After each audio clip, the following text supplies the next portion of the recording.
That's not a rumor. That's not an exaggeration. That's exactly what happened.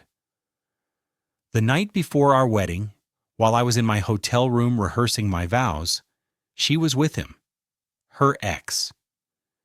It started with a ping on my phone, a notification I almost ignored. My best man had sent me something with no explanation, just the words, "You need to see this now." I opened it. The screen filled with photos. Blurry at first, like they were taken in a rush.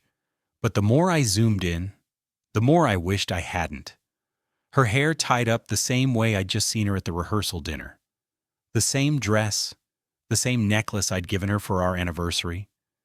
And she was standing way too close to him. Then came the next photo, his hand on her back, her leaning in, smiling, and then the final picture, them kissing. I scrolled further, hoping this was some sick joke. But no, there were messages too. A whole thread from that night, timestamps, location tags, all of it matching exactly with where she was supposed to be, grabbing drinks with her bridesmaids. I could feel my pulse in my ears. My fingers went numb holding the phone.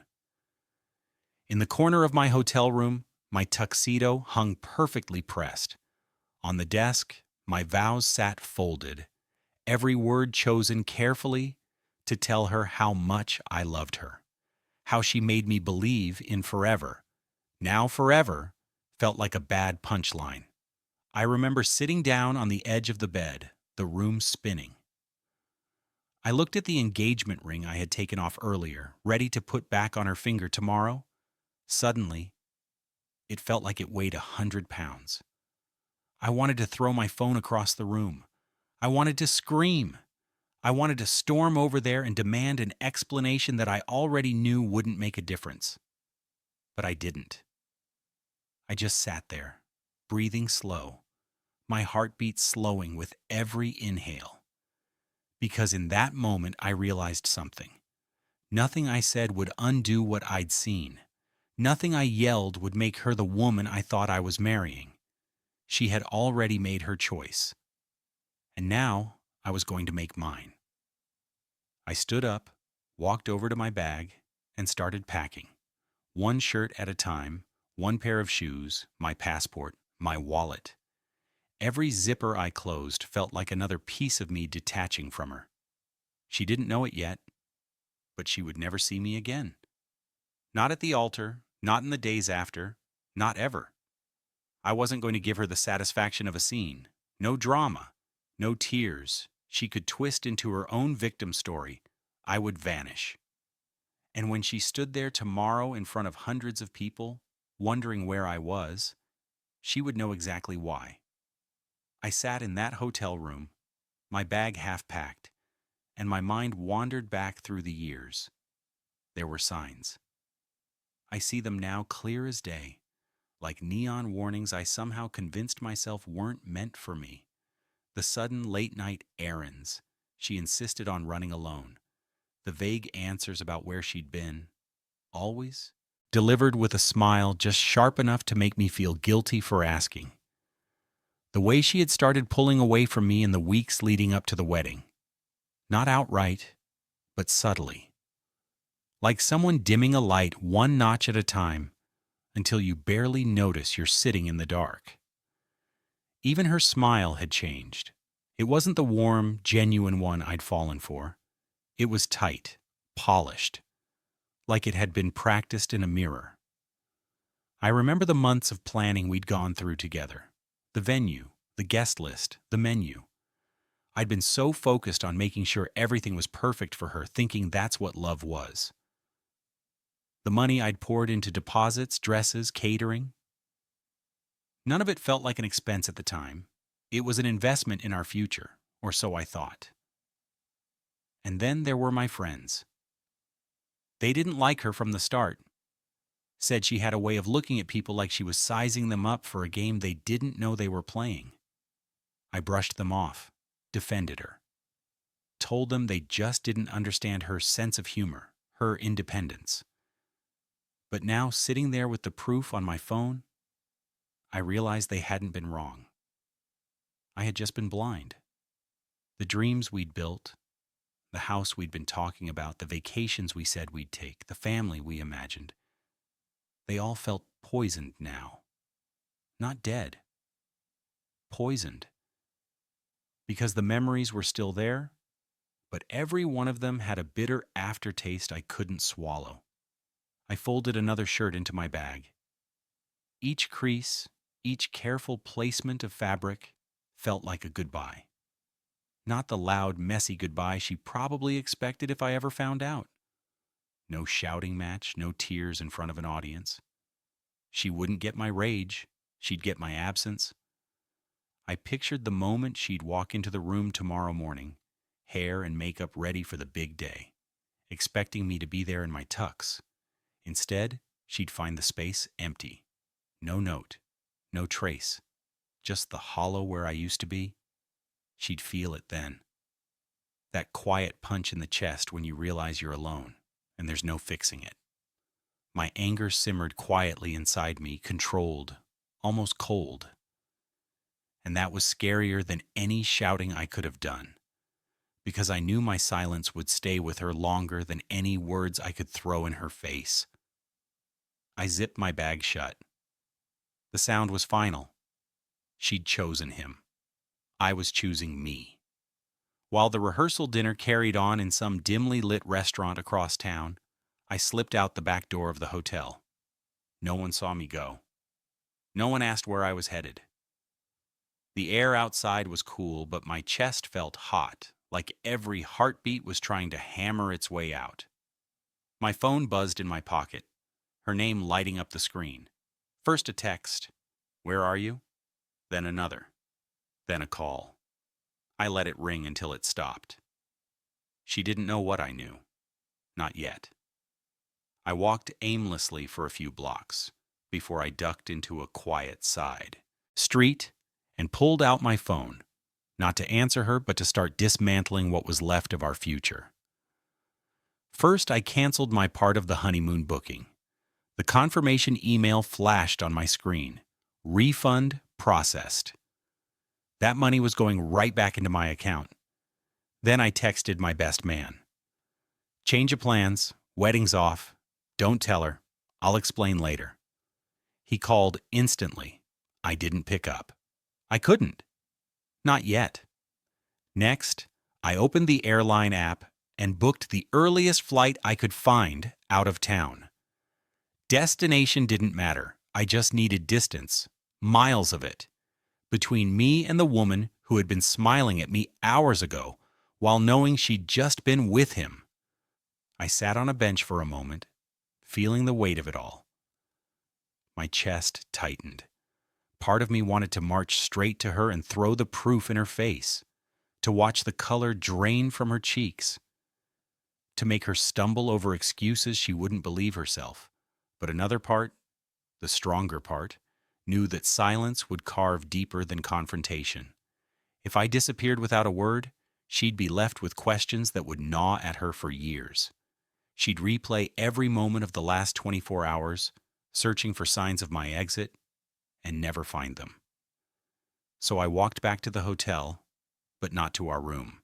I went straight to the front desk, handed over my key card, and asked them to store my bag until a taxi arrived. By the time I reached the airport, the rehearsal dinner was likely in full swing. People laughing, glasses clinking, her sitting there in the center of it all, pretending everything was fine. My phone kept buzzing. I didn't even look anymore. I found a seat in the corner of the airport lounge, away from the noise, and stared at the departure board. My flight was 3 hours away. 3 hours to sit with the truth. It hit me then. I wasn't just mourning the wedding.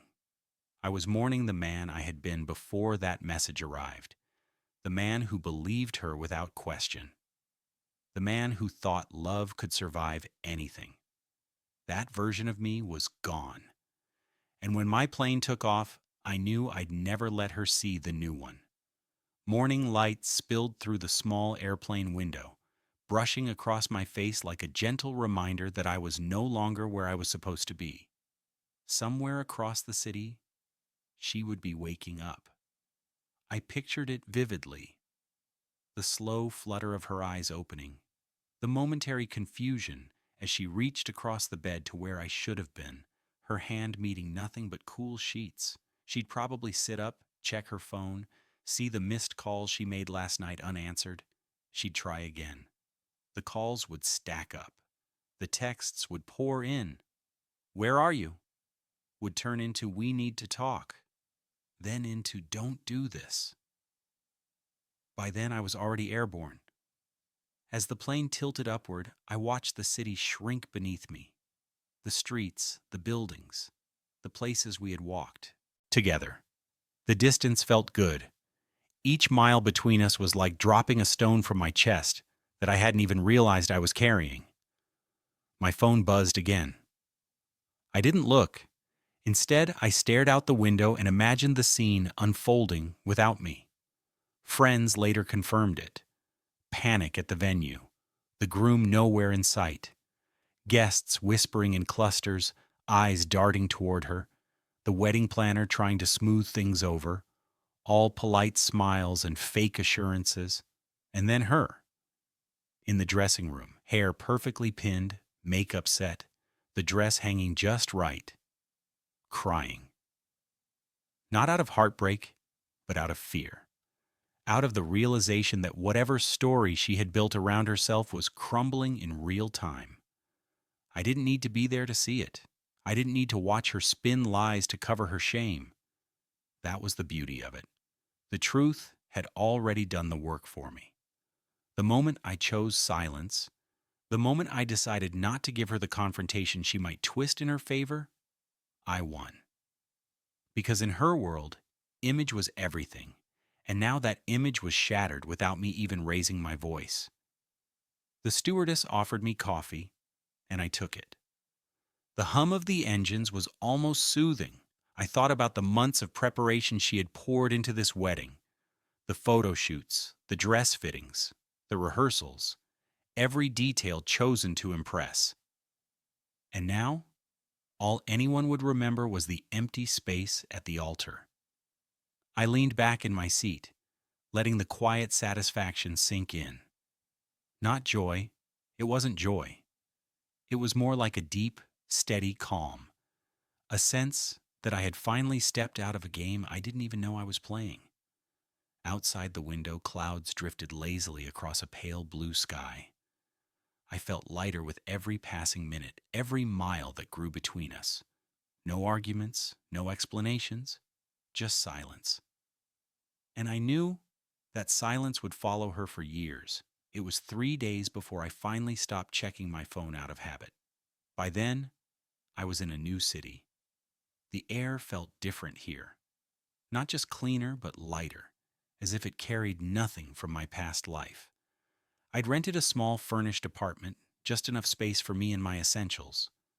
My suitcase sat in the corner, still half unzipped, but I didn't care. I was free. The first 2 days had been a blur.